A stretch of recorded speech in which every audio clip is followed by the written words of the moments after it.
So can you guys just tell me that in high altitude, can it cause hypoxemia? Yes. Yes. Okay. And do you know what is AA gradient, by the way? Difference between the Difference part. between And the alveolar arterial and oxygen arterial pressure. Okay, oxygen. perfect. So it's basically a difference between partial pressure of alveolar oxygen and arterial. Okay. So for example, if a person is like in high altitude, he would be having hypoxemia. So what do you think will happen to the AA gradient? Would it increase? Okay, perfect. So A gradient is going to be normal in case of. Okay. So can you just tell me that can hypoventilation causes hypoxemia? Yes. Okay. So whenever a person is hypoventilating, what happens to carbon dioxide level? Yeah. Increase. Increases. Okay. So hypoventilation basically increases your carbon dioxide and it basically decreases your oxygen concentration or it causes hypoxemia simply. So happens to AA gradient in case of hypoventilation? Increase. Increase. Normal. It's not change. Okay, yes, it's normal. Okay. So, okay, for example, if a person is having emphysema, first of all, let's discuss what happens in emphysema. Can you guys tell me what happens during emphysema? Dilation of air spaces. Okay, you have dilation. The alveolar That walls. destroy the alveolus. Okay, sorry, can you repeat it again? It's the destruction of the elastin fibers. Okay, so first of all, let's discuss a condition. Can you just tell me that emphysema comes in obstructive lung disease or restrictive lung disease? Obstructive. Okay, obstructive lung disease. But can you guys tell me that do we see obstruction during emphysema? Yeah. Yes. Okay. Obstruction.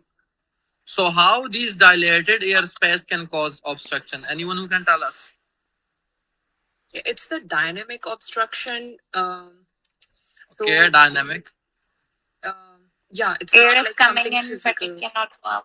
Yeah, basically the EPP, the equal pressure point, is like shifting towards the alveoli, Perfect, and that portion is not protected by the cartilage, so it Okay. collapses. Perfect. Like similar is the case with, if you remember, bronchitis. Okay, it's also an obstructive lung disease. Basically, the equal pressure point shift towards alveoli. Anyone who can just tell us a complete explanation of equal pressure point shifting towards alveoli? Anyone who can just best explain? Doctor have already did it, but Doctor, can you repeat again the explanation that the doctor just say? okay, let me explain it. Basically, what happens, like, for example, if a person is having emphysema, right? So you're going to like lose the elastic tissue simply, if you can say. Like, there are two types of emphysema. Okay, one is that occur basically due to some smoking. So as a result of that, what happens basically, the elastin component is going to be lost. The alveolar macrophages are going to be activated as a result of that. So you are going to see like dilated kind of alveoli, and as a result of that, what happens if you, for example, if I am losing this elastic component, okay, so what happens basically, okay, so let me give you a good example of it. For example, we have a negative pressure, okay, in order to maintain these alveoli open, but during expiration this pressure moves on towards some positive value, right? Right. Okay, so it helps these alveoli to move the air outward simply. So for example, if we have a total of plus 30 pressure on this alveoli, so what happens? This is going to be decreased, like gradually, it would decrease gradually. For example, 25, okay, for example, 20, it will decrease. So there a time would come where the pressure would just become equal to that of the pressure which is present here. That is the negative pressure, okay? So at that point, basically, we attain a value that is known as equal pressure point, okay? So equal pressure, at the equal pressure point, you have increased tendency for collapse because both of the pressures are equal. But in normal individual, the equal pressure point is basically in cartilaginous structure, so they cannot collapse. So for example, whenever a person is having bronchitis or is having emphysema, so the equal pressure point is going to move downward towards non-cartilaginous structures. So as a result of that, for example, if I simple, you can just remember equal pressure point is that point at which the alveoli tend to collapse. Okay, normally the equal pressure point is present near the cartilaginous structure. So that's why it cannot collapse. So in case of emphysema, equal pressure point is going to to move towards alveoli somewhere here. So they are not protected by cartilages. So for example, if the equal pressure point is present somewhere here, the alveoli are going to collapse during inspiration. So that's why it is like listed under category of chronic obstructive pulmonary disease, because we are going to see obstruction during inspiration, right? Yeah. Did you guys understand? Yeah. Hello. Okay. So first of all, emphysema is like a kind of, it's like obstructive lung disease. So can you tell me that what happens to the AA gradient in emphysema? Normal. Okay. Increase. You have basically diffusion limitation because you are eating up the septum, you are eating up the walls as well. So as a result of that, you have diffusion limitation as well. So it would increase. Okay, like simply the gradient or the difference between A and like alveolar oxygen concentration and arterial oxygen concentration increases. Why? Because you are losing the diffusion barrier as well. Because you are losing these septi, you are losing the blood capillaries present inside them. So the diffusion, the overall surface area is going to be decreased in case of emphysema. So you are going to see more gradient or more difference between alveolar oxygen concentration and arterial oxygen concentration, right? Yeah. Hello? Yes. Okay.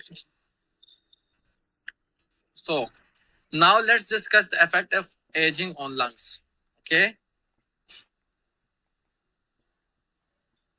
Effect of aging on lungs. First of all, you guys are going to tell me what happens to the lungs elastin with age. Decrease. Decrease. Decrease. Decrease. Elastin basically decreases. Okay. So can you just tell me what happens to the chest wall stiffness? Increases. Increase. Okay, chest wall stiffness basically increases. Can you just tell me what happens to the strength of diaphragm? It decreases. Decrease. Okay, the strength of diaphragm is decreased. For example, if you are seeing decreased lung elastin, so what happens to the residual volume? Increase. Okay, it's basically increasing. Okay, what happens to force vital capacity, FVC? Decrease. Okay, perfect. It's going to decrease. Okay, what happened to the total lung capacity? Unchanged. Unchanged. Okay, why is it unchanged? If I'm increasing the residual volume. The first vital capacity will decrease, so it compensates the reserve volume. Okay, so that's what you are going to see, decrease, unchanged total lung capacity. Okay, can you just tell me what happens to the total system compliance? Decrease. Okay, we are going to see decreased total system compliance. Why? As we have already stated that you are going to see losing of elastin, and as a result of that, the lung compliance is going to be increased. But why the total compliance is decreased? Because the chest wall The stiffness decreased increases. Okay, so the chest wall compliance decreases more. Yes. As a result of that, the total system compliance is decreased. Okay, so can you just tell me that what happens, for example, if I am losing this elastin, so what would happen to that diffusion barrier, or what would happen to the gaseous exchange? Vacuum mismatch. Okay, we are going to see vacuum mismatch. What happens to physiological dead space? It's increased. Increase. Okay, increased physiological dead space. Okay, so it was all about effect of aging on lungs. Okay, guys. So now let's discuss physiological response of high altitude. Okay, so you guys are going to tell me during high altitude what happens to the concentration of oxygen. Decrease. Okay, as a result of that, what will happen? Hyperventilation or hypo? Already discussed. Hyper. Hyper. Okay, we are going to see hyperventilation. So if you are hyperventilating, what happens to the level of carbon dioxide? Decrease. Decrease. Carbon dioxide basically decreases. Okay, when carbon dioxide decreases, what will happen to the acid base changes? Respiratory Alkalosis. Okay, we are going to see respiratory alkalosis. Would there be any compensation? Yeah. Yes. Yes. Initially, no, Not acute. but But Okay, initially we won't be seeing any compensation, but I am just talking after about 3 days, 72 okay, hours. after 3 days, 72 what hours. compensation would we be seeing? Metabolic Freedom acidosis. compensation. Okay, we are going to see metabolic acidosis as a compensation, right? Okay, so can you tell me that what's the effect of hypoxemia on aldosterone activity? It will suppress the activity. Okay, hypoxemia is going to suppress aldosterone activity. Okay, you guys have to remember. So as a result of that, what happened to plasma volume? decrease. Decrease. Okay, plasma Reduces. volume is going to be reduced. Perfect. So you are going to see an MCQs related to it. They are going to give you some parameters and they will be asking you what happens to the plasma volume, what happens to the carbon dioxide. Okay. So now let's discuss a condition that is congenital diaphragmatic hernia. First of all, you are going to tell me congenital diaphragmatic hernia. Okay. Can you just tell me that it's incomplete fusion of which folds? Name that. Pluriperitoneal. Okay, that's pluriperitoneal folds. Okay, as a result of that, what's the effect of this herniation? Lung hyperplasia. Okay, we are going to see lung hypoplasia. Okay, so would there be any distress present right after birth if a person is having lung hypoplasia? Yeah. Okay, Yes. okay, we are going to see distress. Okay, so for example, if I am passing the NG tube in these like babies simply, so would this NG tube enter the abdominal cavity or it would remain in the thoracic cavity? Thoracic cavity. Perfect. It would stay in the thoracic cavity. Why? Because all of the organs from the abdominal cavity had been herniated into thorax. Right. Okay. So can you guys just tell me the blood circulation of lungs? Basically, we have dual circulation. You guys are going to tell me that. Dual Pulmonary. Pulmonary circulation, and the other is that bronchial circulation. Okay, pulmonary circulation. And number second, it's your bronchial circulation.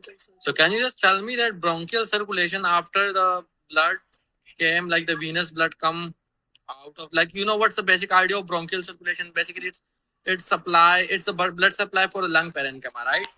Like Right. giving it oxygen, nutrients like that. Okay. So the deoxygenated blood coming out of bronchial circulation, it's where is it mixed? It's mixed in the pulmonary veins. Pulmonary Okay, veins. perfect. It's mixed in pulmonary vein. So what's the effect? So we can say it's a kind of physiologic shunt, right? Right. Yes. Okay, it's a physiological shunt. So what's the effect of this physiological shunt on total oxygen concentration of your blood? Decrease. Slightly It will decrease decrease a little bit. Perfect. It decreases the overall oxygen concentration of your blood a little bit, right? Okay. So now let's discuss the changes which happens during physical exercise. So during exercise, you know the carbon. What happens to the production of carbon dioxide? You are going to see an MCQ related to it, like in the UL. So that's why we are discussing it. Like these are very simple concepts, but here we want to discuss those. Okay.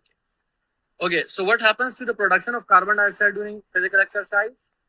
It will increase. Okay. Perfect. So we are going to see increased carbon dioxide on the venous side or hello? Venous. Venous. Venous side. Okay. So venous side will be seeing more of carbon dioxide. Okay. So, okay, what happens to arterial oxygen and carbon dioxide? Does not change. Remain same. Arterial oxygen and carbon dioxide. It would remain same. It remains same. Yes, it would remain same. And venous oxygen concentration, what happens to venous side? Oxygen concentration to Decrease. decrease. Perfect. Because your tissues are extracting more of oxygen from your arterial, right? Yes. Okay. So now let's discuss a condition that is cystic fibrosis. You are going to see a ton of MCQs on cystic fibrosis. Okay. First of all, you guys are going to tell me like it's an autosomal dominant or recessive condition. Recessive. Okay. Recessive condition. We are going to see a mutation of gene. What's the name of that? CFTR. CFTR. Okay. CFTR. Okay. So can you just tell me, is it like, do it need energy or ATP for its work? Yes. Yeah, Okay, it perfect. needs ATP. Okay, it needs ATP. One of your U-World MCQ, right? Okay, 2 ATP are going to bound. Can you just tell me the function in the epithelium and in the sweat gland simply? They secrete chloride in the respiratory and GI tract, and in the sweat glands they reabsorb Clear the that mucus. Please the Okay. from the sweat. Okay, so basically the idea is, for example, this is your cell, this is your CFTR gene. So what it just like it extract chloride outside onto the epithelium. So as a result of that, we are building negative charge. So positive charge is going to follow its way. Okay, if I am creating more of negative charge on the epithelial membrane, so what happens? Na is also going to move in this direction. And you guys know, along with Na, the water always comes out. Okay, so H2O is also going to move. So as a result of that, we are going to see hydration, hydrated mucus. For example, if a person is having some mutation of CFTR, what happens? The chloride cannot move. Along with that, Na cannot move. H2O cannot move. So what happens? We are going to see thick mucus. Thick mucus. Okay, and all of the outcomes of cystic fibrosis is this thick mucus simply. Like for example, this thick mucus can obstruct your pancreas, right? Pancreatic duct. Whenever it obstructs pancreatic duct, what happens? What's the complication? Malabsorption. Pancreatitis. Soluble vitamin deficiency. Okay, so we are going to see pancreatitis, right? Yes. And as a result of that, fats malabsorption. Okay. Okay. So, for example, if this thick mucous membrane is simply blocking your small alveoli, so what happens as a result of that? Recurrent pneumonia or Recurrent infections. Okay, it can increase chances of recurrent infection because you are just like this. You are going to see stresses of air, which increase the likeliness of having bacterial growth and give like simply it can give you infection. Okay, so what's the role of CFTR gene in sweat glands? Simply, It removes chloride. okay, like you can just simply say like it reverse the function. So basically, it's going to remove chloride inside. Okay, so when chloride move inside, the NaCl is also going to Na is also going to follow this way. So as a result of that, it like give you hypotonic Right. Yeah. sweat simply. Okay, like it avoid the NaCl removal out of your body through sweat glands simply. Okay, so this was the idea of cystic fibrosis. Okay, so now let's discuss a criteria which we have already discussed while we were doing our cardiology. Here we have some implication of that. That is Light's criteria. What's Light's criteria?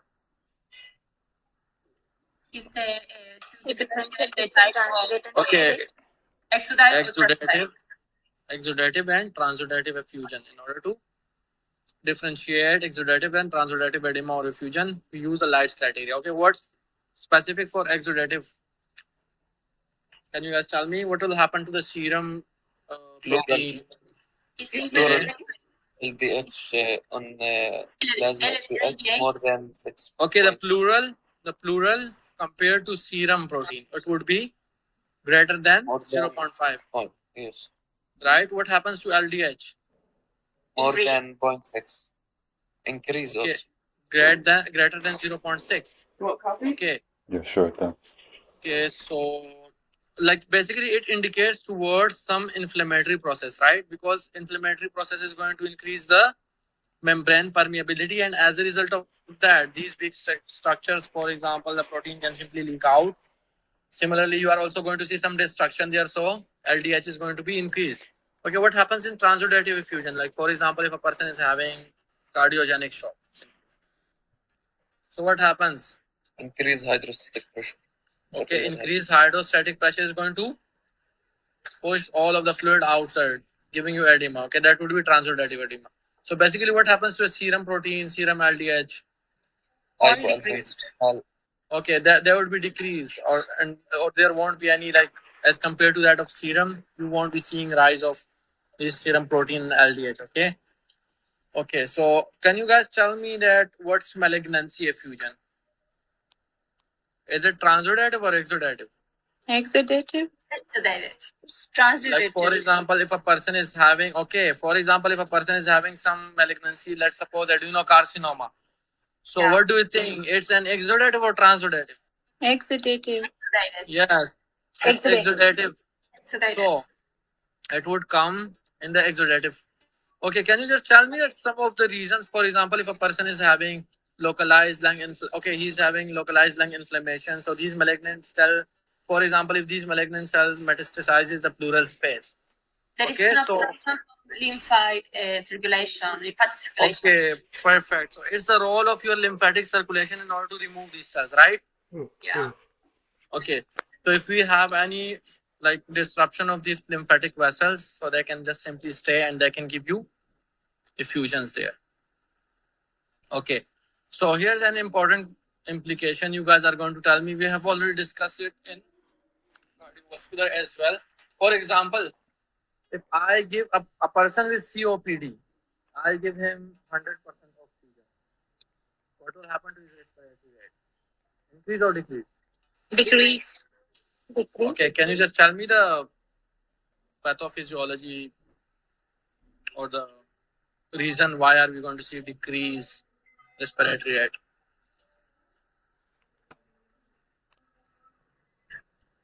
Hello? Hello?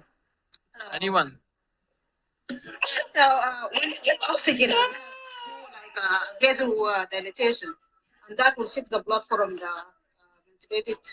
Okay, in COPD, basically, we have chronic increase of carbon dioxide. So as a result of that, what happens? We have already, will not be. basically your central chemoreceptors Not responding to Peripheral. this. do not respond to this increased carbon dioxide. If you have less responsiveness of this central chemoreceptor towards increased carbon dioxide, so then what happens? Your peripheral chemoreceptors, right? That basically sense decreased oxygen. They are going to come into play. Now I am increasing the concentration of oxygen. It means, would it send more signal or less signal, guys? Less signals. Less. Okay, it would send less signals because I am correcting or I am increasing the carbon dioxide. If it's sending less signals, what happens to respiratory rate? Decrease. Decreased. Decreased. Okay. Can you explain it again? Yeah, I'm sorry, I didn't understand. I couldn't Okay. understand. Okay, in COPD, what happens? We have chronic increase of carbon dioxide. As a result of that, if we are having chronic increase of carbon dioxide, so you have two kinds of chemoreceptor, right? We have already discussed. One are your central chemoreceptor that are present in your medulla, right? Okay, and you have peripheral chemoreceptor that are your carotid body and aortic arch. Okay, so for example, if a person is having more of carbon dioxide, so a central chemoreceptor, like, it just becomes sensitive, like, it do not respond to carbon dioxide. For example, as we are already having more of carbon dioxide for a chronic period of time, so your central chemoreceptor stop responding to increased carbon dioxide. Simply, it became adapted to this increased level of carbon dioxide, right? Hello. Yeah, okay. Yes, yes. Okay. But your peripheral chemoreceptor, like they can both sense the carbon dioxide as well as less oxygen. So, for example, if I am adapting my chemoreceptor towards carbon dioxide, they aren't responding further to carbon dioxide. So, what happens now? Decrease in CO2 is going to be the major stimulatory Indicator factor or for your respiratory centers, simply, right? yes. Okay. So, for example, if I am administering 100% of oxygen to a patient with COPD, so it means I am increasing the I am increasing oxygen level. Hello. Yes. Yeah. Okay, if I'm increasing the oxygen level, these receptors are always activated when you have less oxygen level. Okay. So when we have more oxygen level, what happens? They would be sending less signals. Yeah, they will basically Yes. shut off. Okay. So if they are sending less signals, your respiratory rate is going to be decreased. Okay. Okay. So There is also VQ mismatch, Dr. Ahmed. sorry. Other mechanism is VQ mismatch. Yes, That's we the can have mechanism. yes, we can have VQ mismatch. For example, if a person is having, like, let's suppose, a kind of obstruction in COPD, it means you are limiting the ventilation, right? If I am limiting ventilation, so and your perfusion is still right, so there can be VQ mismatch. Okay. So this was all about today's class. I'll be sending you the slide. So from tomorrow onwards, we are going to discuss pathology, right? Okay. You didn't send the slides for renal, I think. Yeah. I didn't send the slides for renal. Okay, I'll just look to the slides and I'll just send all of these slides at once. Okay. Yeah, and today's lecture, was it based on yesterday's questions or today's questions? Today lecture was based on, like, it was physiology. Yesterday's question, man. Oh, okay. We're doing some concepts of physiology, and tomorrow we are going to start pathology. We'll just give 2 days to pathology. We'll try to finish all of the concept, important NBMEs and world concept in the next 2 days, and lastly we'll be discussing pharmacology. Then we are going to have both. You have to send the task for tomorrow, doctor. Okay, sure. I'll just send the slide. Okay. So thank you. Okay, thank you very much. Thank you. Thank you, Dr. Good night.